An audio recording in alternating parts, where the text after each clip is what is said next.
রায়হান রাফির সিনেমা মানেই ধামাকা, তবে আলোচনারও কমতি নেই। এবার সমালোচনাকে টপকে আনকাট সেন্সর পেয়েছে সাকিব রাফির তুফান। থেমে নেই এর চমক, আসছে একের পর এক।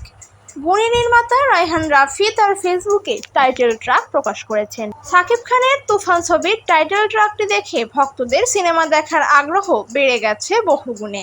যেমন অ্যাকশন, তেমনি থ্রিলার। প্রতি মুহূর্তে সাকিব খানকে দর্শক আবিষ্কার করেছে নবরূপে। 2 মিনিট 13 সেকেন্ডের এই ট্র্যাকে দৃষ্টি আটকে রাখতে পেরেছেন রায়হান রাফি। দুর্দান্ত মেকিংয়ে বাংলা সুপারস্টার হয়ে উঠেছেন অনবদ্য চরিত্র। এর আগে প্রকাশিত সিনেমাটির প্রথম গান দর্শকের মুখে মুখে শোনা যাচ্ছে। বোঝাই যাচ্ছে গানসহ তুফান সিনেমা বাজিমাত করবে কোরবানি ঈদে। গত 7ই মে নেট দুনিয়ায় প্রকাশ করা হয়েছিল 1 মিনিট 22 সেকেন্ডের টিজার। সেখানে অ্যাকশন আর রহস্যে ভরা পুরো সিনেমাতেই টান টান উত্তেজনা অনুভব করেছেন দর্শক।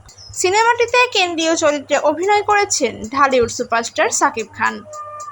তার বিপরীতে আছেন কলকাতার অভিনেত্রী মিমি চক্রবর্তী ও বাংলাদেশের মাসুমা রহমান নাবিলা।